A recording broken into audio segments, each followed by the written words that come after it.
যে রাতটি নতুন জীবনের সূচনা হওয়ার কথা সেই রাতেই যদি হয়ে ওঠে সবচেয়ে ভয়ঙ্কর দুঃস্বপ্ন, আজ ফুলশয্যার রাতেই অনুভবকে ঘিরে এমন এক রহস্যময় ঘটনা ঘটতে চলেছে যা বনলতা, লাজু এবং পুরো পরিবারকে স্তব্ধ করে দিবে। কিন্তু এটা কি নিছক দুর্ঘটনা নাকি বহুদিনের পরিকল্পিত ষড়যন্ত্র? বিয়ের সব অনুষ্ঠান শেষ, হাসি আনন্দে ভরে উঠেছে পুরো বাড়ি। ফুল দিয়ে সাজানো ঘরে ধীরে ধীরে প্রবেশ করলো বনলতা। কিছুক্ষণ পর অনুভবও ঘরে ঢুকে দরজাটি বন্ধ করলো। দুজনের মুখে লাজুক হাসি। অনুভব মুচকি হেসে বলল, আজ থেকে আমাদের নতুন জীবনের শুরু। ঠিক তখনই হঠাৎ করে লাইট কয়েক সেকেন্ডের জন্য নিভে গেল। আবার আলো জ্বলতে বনলতা চমকে উঠল। অনুভব মেঝেতে পড়ে আছে, তার হাত থেকে একটি গ্লাস গড়িয়ে দূরে চলে গেছে। বনলতা ছুটে গিয়ে অনুভবকে ডাকতে লাগলো। অনুভব চোখ খুলো, কি হয়েছে তোমার?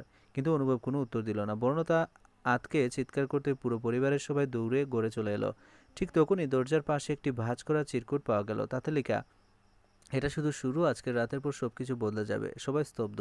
বর্ণতার চিৎকারে পুরো বাড়ি ছুটে এলো। ডাক্তারকে তড়িঘড়ি ডাকা হলো। অনুভবকে পরীক্ষা করে ডাক্তার বললেন, ভয়ের কিছু নেই, তবে ওর শরীরে অজানা একটি ওষুধের প্রভাব পাওয়া যাচ্ছে। কিভাবে এটা হলো সেটা তদন্ত করতে হবে।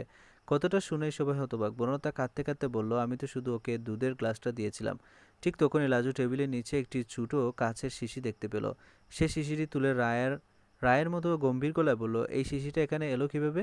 পরিবারের সবাই একে অপরের মুখের দিকে তাকিয়ে রইল। এমন সময় বাড়ির সিসিটিভি ফুটেজ চালানো হলো। ভিডিওতে দেখা গেল ফুলশয্যার ঘরে সবার অজান্তে একজন মুখ ঢাকা ব্যক্তি কয়েক মিনিটের জন্য ঢুকেছিল। ভিডিও শেষ হতে বর্ণতা স্তব্ধ হয়ে বলল, তাহলে আমাদের ঘরে কেউ আগ থেকেই ঢুকেছিল। ঠিক সেই মুহূর্তে অনুভব ধীরে ধীরে চোখ খুলল। সে দুর্বল কণ্ঠে একটি কথাই বলল, ওকে বিশ্বাস করো না। কিন্তু কার কথা বলতে চেয়েছিল অনুভব? ঠিক তখনই হাসপাতালের মনিটরে হঠাৎ অ্যালার্ম বেজে উঠল। মনিটরের অ্যালার্ম বেজে উঠতেই ডাক্তার ও নার্সরা দ্রুত কেবিনে ঢুকে পড়লেন। বড়দা আতঙ্কে অনুভবের হাত ধরে বলল, অনুভব আমার দিকে তাকাও প্লিজ। কিছুক্ষণ চিকিৎসার পর অনুভবের অবস্থা স্থিতিশীল হলো। সে কাঁপা গলায় বলল, ঘরে ঢোকার আগে একজন মুখোশধারী লোককে দেখেছিলাম। সে দুধের গ্লাসে কিছু মিশিয়ে পালিয়ে যায়। আমি তাকে থামাতে গিয়েই অবচেতন হয়ে পড়ি। ঠিক তখনই লাজু দৌড়ে এসে বলল, বর্ণতা দিদি, সিসিটিভি আর একটা ফুটেজ পেয়েছি। ভিডিওতে দেখা গেল মুখোশধারী লোকটি বাড়ির ভেতরে ঢোকার সময় কারোর সঙ্গে ফোনে কথা বলছে। সে বলছে কাজ হয়ে গেছে, এবার দ্বিতীয় ধাপ শুরু হবে। ভিডিও শেষ হতে সবাই স্তব্ধ। ঠিক তখনই হাসপাতালের বাইরে একটি কালো গাড়ি এসে থামলো।